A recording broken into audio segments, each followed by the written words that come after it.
주님의 은혜와 사랑 가운데 수협에 나오 계신 하나님의 은혜와 사랑에 감사드리며 매일매일의 삶이, 하루하루의 삶이 하나님 뜻 가운데 살아가시는 우리 모든 성도님들 되시길 소망합니다. 오늘은 하나님의 무한하신 사랑이라는 제목으로 함께 말씀을 나누고자 합니다. 제가 아내가 입원해 있는 동안 어머니가 저희 집에 오셔서 같이 우리 제 아들 은율이를 함께 돌보아 주셨습니다. 그런데 은율이가 엄마가 없어서 그런지 밥도 잘 안 먹고요, 옷 갈아입자 해도, 기저귀를 갈자 해도 말을 잘 안 듣더라고요. 그래서 저는 이제 화가 나서 계속 승질나 있는데 어머니가 딱 한마디 하시더라고요. 너는 더 했어. 너는 밥을 1시간씩 먹었고 성질이 보통이 아니었어 라고 말씀을 하시더라고요. 근데 그 시간을 통해서 더 은율이와 가까워지며 요즘에는요, 제가 가면 엉덩이 춤을 춰요. 원래 그전에는 웃기만 했었는데 요즘에는 나와서 엉덩이 춤을 추기도 합니다. 오늘 호세아 전체의 이 모습을 보면 범죄하는, 불순종하는 그런 이스라엘의 그런 모습 가운데 하나님의 그 부모의 사랑을 절실하게 보여주고 있는 것이 오늘 호세아의 말씀입니다. 호세아 당대의 그 시대는 어떠했을까요? 이스라엘 전 사회는 다가오는 그 하나님의 심판을 감지하지 못할 정도로 아주 무감각한 상태였습니다. 당시 이스라엘 전 사회는 서서히 다가오는 그 멸망의 그림자에 대해 위기 의식조차 없었으며 그저 일시적인 그런 번영에만 도취되어 너나 할 것 없이 세속적인 그런 욕망을 채우는 데에만 급급하였습니다. 먼저 왕실에서는 반역을 일삼으며 권력을 서로 차지하고자 혈안이었습니다. 국가적 위기에 북이스라엘 왕들은 자신부터 여호와를 하나님께 나아가 개인과 국가를 생각해야 했지만 그렇지 않고 당시의 양대 강국이었던 아수르와 애굽 사이를 오락가락하면서 뇌물로 당장의 위기만을 면해보려는 그런 인본주의적 방법에 매달리고 있는 것을 보게 됩니다. 그리고 귀족들은 자신들의 권력과 지위를 이용해서 타인의 인권을 유린하면서까지 재물을 축적하였고 오로지 탐욕을 채우는 일에만 급급하였습니다. 또한 권력으로부터 거리가 먼 일반 백성들은 그렇지 않았을까요? 그러한 백성들도, 일반 백성들도 예외가 아니었습니다. 그들은 너나 할 것 없이 자신들의 안위만을 추구했으며 이전부터 가나안 땅에 뿌리 깊게 내렸던, 남아있던 그 바알 숭배를 했으며 물론 주변의 강대국의 각종 우상까지 새로 들여와서 제각각 섬기며 살아가고 있었습니다. 그런데 더 나아가서 여호와 하나님의 거룩한 이름을 선포해야 할 시대의 죄악을 지적하고 하나님의 말씀에 따라 백성들을 깨우치고 앞장서서 그 회개의 모범을 보여야 할 제사장이나 선지자들, 종교 지도자들마저 타락했다라는 것입니다. 자신들의 본분을 망각하고 시대를 따라 일반 백성들과 같이 동일한 악을 저질렀습니다. 그들은 한 걸음 더 나아가 적극적으로 그 하나님의 말씀을 교묘히 왜곡함으로써 자신들의 사회적 혜택이나 이익을 추구하는 그러한 일들을 저질렀습니다. 이로 인해서 여호와의 신앙은 걷잡을 수 없을 만큼 혼탁하게 되며 우상 종교와 뒤섞이게 되었으며 이스라엘 사회는 돌이킬 수 없는 그 심판의 자리에 이르게 된 것입니다. 이러한 시대적 상황 속에서 구원이라는 그런 이름의 뜻을 가진 호세아 선지자는 이사야 선지자와 같은 시대에 활동했으며 북이스라엘이 영적으로, 사회적으로 타락했을 때 그들의 죄악을 지적하고 하나님의 심판, 곧 이스라엘 멸망을 경고하며 회개를 강력하게 촉구하였습니다. 호세아서는 BC 790년에서 710년에 북이스라엘에서 기록됐으며 핵심 단어는 결혼과 용서로 볼 수 있습니다. 호세아서는 하나님의 은혜와 사랑과 축복을 잃어버린 채 하나님의 말씀을 무시하고 음란하게 우상을 섬기는 그 이스라엘의 지도자들과 백성들을 대상으로 기록하고 있습니다. 호세아서는 이스라엘의 계속되는 불순종을 통해서 인간의 전적 타락을 보여주며 택하신 백성에 대한 무조건적인 그 은혜에 대한 회복은 그런 불가항력적인 그 하나님의 은혜를 보여주고 있습니다. 그러나 오늘 본문의 내용은 1절에서 4절 말씀은 출애굽 이후에 여호와의 사랑과 인도와 이스라엘 백성들의 불순종이 대조됨을 말씀하고 있으며 5절에서 7절 말씀은 계속해서 불순종하고 있는 이스라엘 백성들을 향한 그 이방 세력들의 침략과 멸망, 복종을 경고합니다. 마지막으로 8절에서 11절 말씀, 그럼에도 불구하고 이스라엘 백성을 향한 불변의 사랑, 하나님의 무한하신 사랑으로 인해 징계 이후에 회복됨을 약속하시는 하나님의 사랑을 말씀하고 있습니다. 이스라엘을 보면 우리의 모습과도 많이 닮아 있습니다. 하나님의 넘치는 은혜와 사랑, 오늘 제목에서 같이 무한하신 사랑을 받고 있음에도 불구하고 우리의 삶은 어떠한 삶을 살아가고 있나요? 하나님을 따라 하나님의 뜻을 이루며 나아가는 것이 아니라 내 생각, 내 뜻, 세상의 방법을 따라 살아가고 있는 우리의 모습을 돌아보게 됩니다. 이와 같이 이스라엘을 하나님의 백성으로 선택하시고 노예 생활에서 건져주시며 계속해서 지속적으로 사랑을 베푸셨지만 2절 말씀과 같이 선지자들이 그들을 부를수록 그들은 점점 멀리하고 바알들에게 제사하며 아로 새긴 우상 앞에서 분향하였느니라 라는 말씀과 같이 이스라엘은 하나님을 배신하고 계속해서 세상에 속한 악한 것을 의지했습니다. 그로 말미암아 이스라엘의 멸망이 정당하며 필연적인 것임을 보여주고 있으며, 근데 놀라운 것은 이러한 징계 이후에 무조건적인 그 은혜를 베풀어 회복시키시는 그 하나님의 무한하신 사랑을 보게 된다라는 것입니다. 무한이란 무슨 뜻일까요? 수나 양, 공간, 시간 따위의 제한이나 한계가 없음을 의미합니다. 우리는 이스라엘이 받은 그 구원의 은혜를 통하여서 오늘 우리를 위한 그 하나님의 구원의 은혜와 무한하신 사랑에 대해 함께 살펴보고자 합니다. 그렇다면 먼저 하나님의 구원은 어떠한 구원일까요?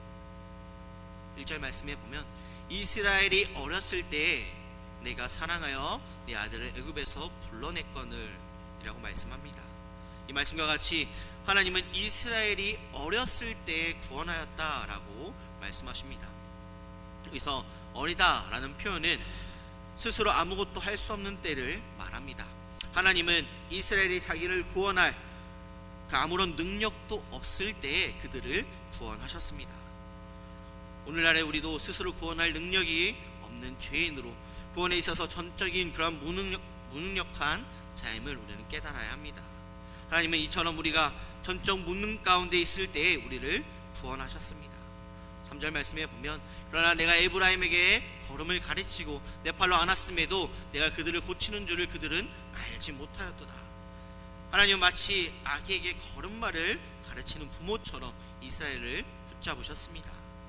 그들을 안고 고치고 먹이셨습니다. 그러나 이스라엘은 그 모든 은혜를 하나님이 하신 것으로 인정하지 않으려 했습니다. 우리 또한 그렇습니다.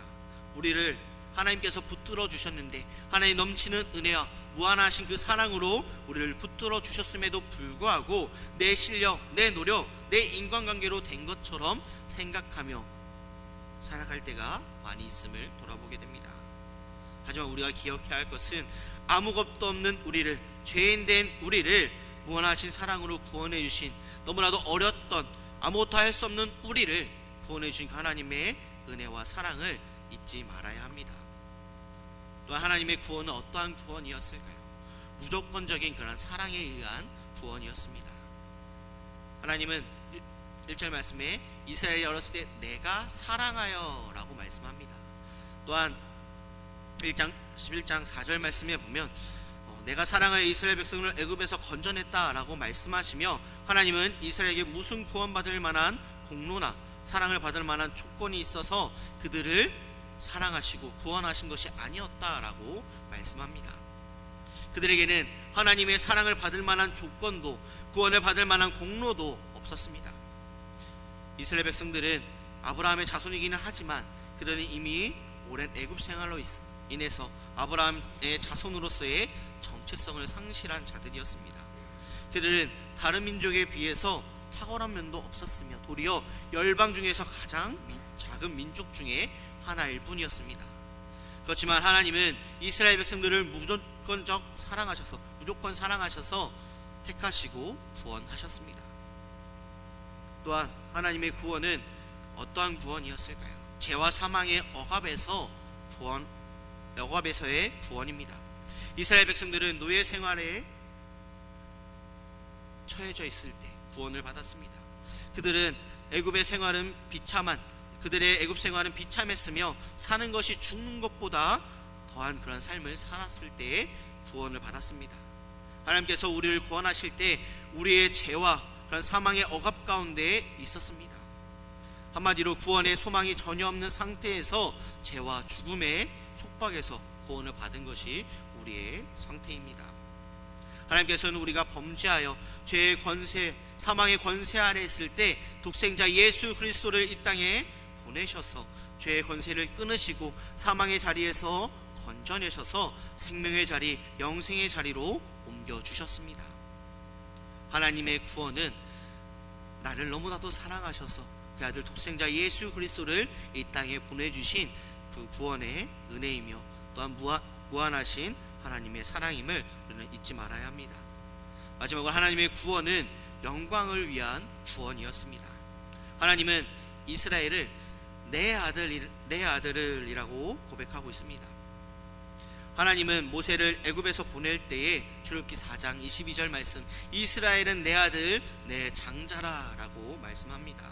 마찬가지로 우리들도 로마서 8장 15절 말씀, 너희는 다시 무서워하는 종의 영을 받지 아니하고 양자의 영을 받았으므로 우리가 아빠 아버지라고 부르짖느니라 라고 말씀합니다.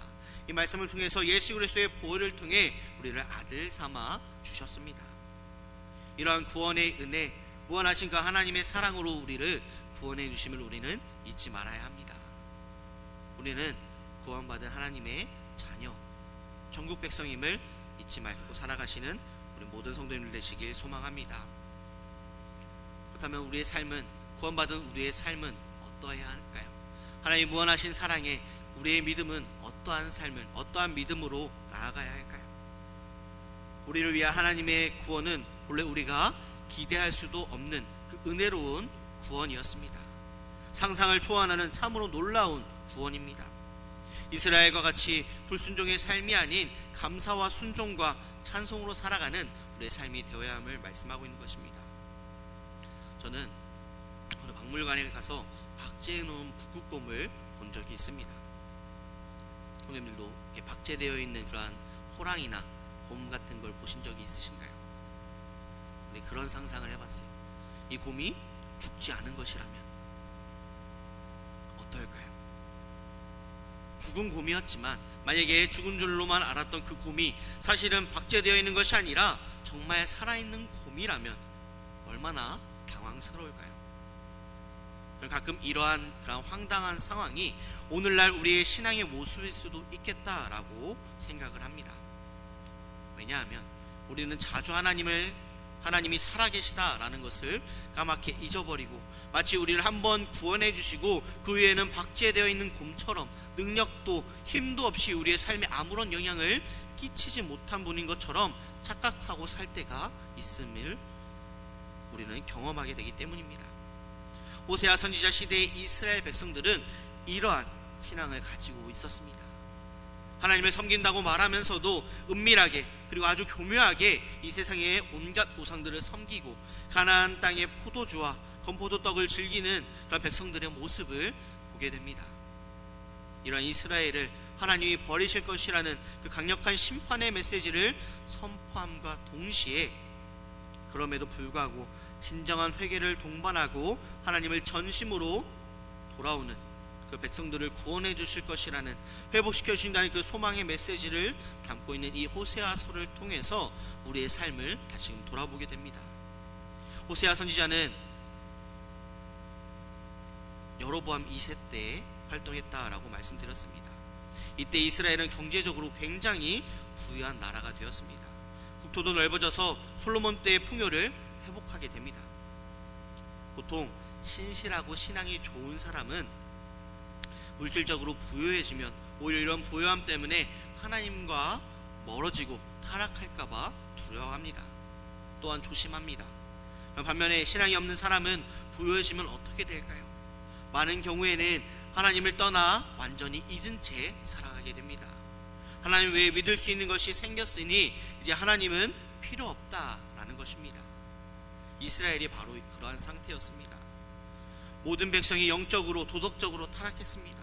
포도주를 마시고 음행을 하면서 바알신을 섬기며 그한 바알신을 섬기며 나아갈 때 바알신이 감동해서 비를 내려줄 것이고 그러면 풍년이 들 것이다 라는 그러한 가나안 신앙에 빠져있는 이스라엘 백성들의 모습입니다.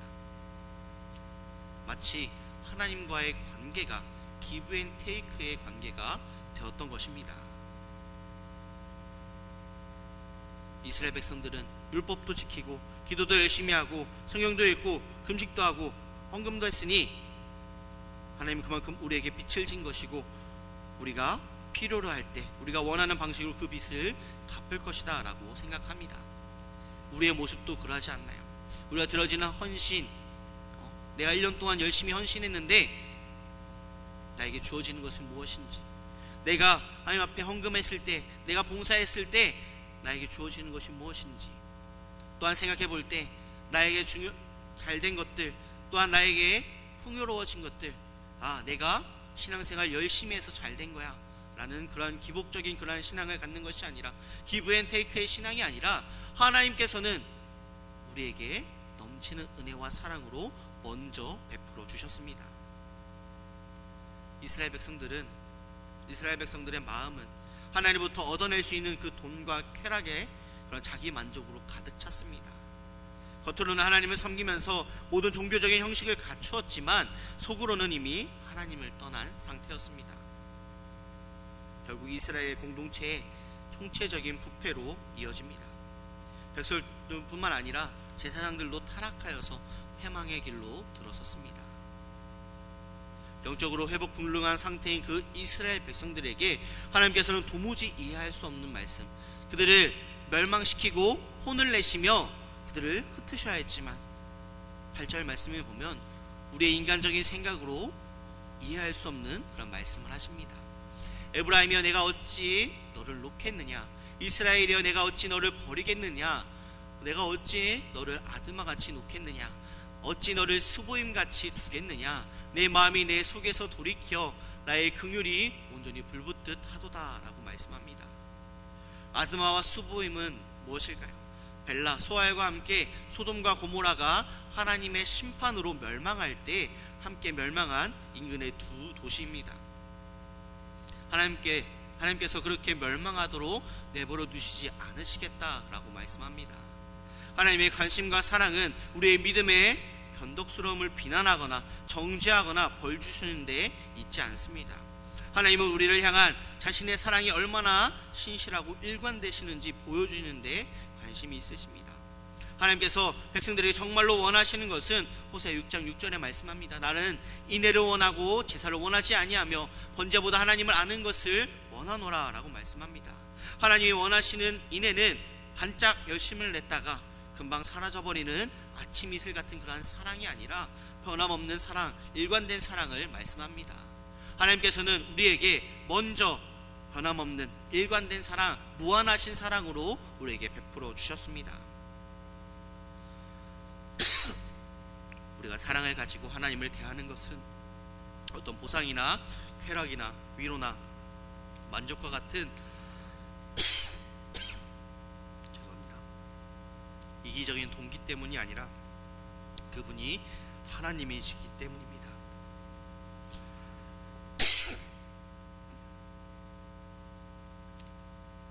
내 삶에 이익이 되고 도움이 되기 때문이 아니라 그리 아니하실지라도 나의 하나님께 감사하고 주님을 사랑한다고 고백할 수 있는 자세, 그것이 하나님을 향한 우리의 사랑임을 우리가 잊지 말아야 합니다. 죄송합니다. 오늘 신앙생활하는 우리의 동기는 무엇인가요? 왜 교회에 나와서 예배드리고 헌금하고 왜 기도를 하시나요? 이스라엘 백성들은 하나님을 사랑한 것이 아니라 하나님이 주시는 몇 가지 복에 사로잡혀 있었습니다. 하나님 아버지를 사랑하지 않고 아버지의 재산을 더 사랑한 것입니다. 이것은 하나님이 원하시는 사랑이 아닙니다. 마치 탕자의 비유와 같이 우리의 모습은 어떠한가요? 우리가 어떠한 마음 가운데 신앙생활을 하며 살아가고 있나요? 요즘 시대는 너무나도 자신의 이익이 아니면 버리며 끊고 자신에게 이익이 되면 자신의 간슬기까지 내주는 것이 요즘 시대의 상황입니다. 특히나 결혼에 대한 생각도 많이 바뀌었습니다. 상대방을 사랑하는 동기가 배우자의 집안에 돈이 얼마나 있는가, 배우자의 부모님은 무슨 일을 하는지, 결혼하면 얼마나 큰 아파트에 살게 되는 것인지, 그런 것들이 중요한 요소가 되어버린 것이 요즘 시대의 상황입니다. 그런 것들을 잘 따져보고 좀 남는 것이 있어야 결혼을 잘하는 것이고 손해보지 않고 지혜로운 행동이라고 세상은 말합니다. 하지만 이러한 관점을 가지고 우리는 하나님을 바라보아서는 안 된다라고 말씀합니다. 하나님을 인생 역전을 위한, 소원 성취를 위한 도구로 생각하지 말아야 합니다. 우리가 하나님을 돈 많이 버는 수단으로 생각하거나 하나님이 주시는 몇 가지 복에 만족하는 것이 아니라 바로 살아계신 그 하나님을 온전히 기뻐하며 즐거워하며 우리 영혼이 하나님을 갈망하는 그런 믿음의 삶이 되어야 함을 말씀합니다. 우리 안에 하나님을 향한 그런 이기적인 동기들을 내려놓고 온전히 하나님을 사랑하는 마음이 우리 속에 충만하여서 온전히 주님만을 갈망하는 그런 성숙한 신앙을 갖는 우리의 삶이 되어야 합니다. 호세아서의 주제를 한마디로 요약하면 우리를 향하신 그 하나님의 궁극적인 마음, 은혜, 사랑, 무한하신 그 사랑을 알라라는 것입니다. 호세아서를 관통하는 일관된 주제는 백성들의 죄에 대한 그 하나님의 분노와 심판이 궁극적으로 백성들의 그 회복을 위한 하나님의 사랑이다, 무한하신 그 사랑이다 라고 말씀합니다. 9절 말씀에 나는 하나님이요 사람이 아님이라.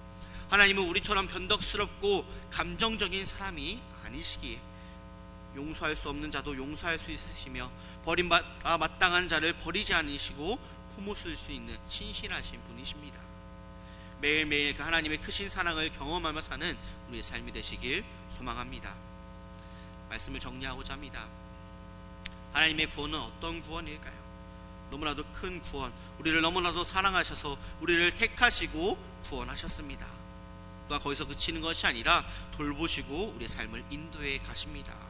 우리도 하나님을 사랑하며 어떠한 상황 가운데, 어떠한 환경과 형편 가운데서도 온전히 주님을 바라보며 주님을 사랑하는 그런 믿음의 삶이 되시길 소망합니다. 기도하시겠습니다. 사랑과 은혜가 충만하신 아버지 하나님, 하나님이 나를 너무나도 그 무한하신 사랑으로 구원하신 그 은혜를 기억하며 오늘 우리 또한 어떠한 상황과 어떠한 환경과 형편 가운데서도 주님을 사랑하는 우리의 믿음의 삶으로 주님 함께하여 주시옵소서. 우리의 삶을 주관하여 주시고 함께하여 주 믿사옵고 바라오며 사임하신 예수님의 이름으로 기도드립니다.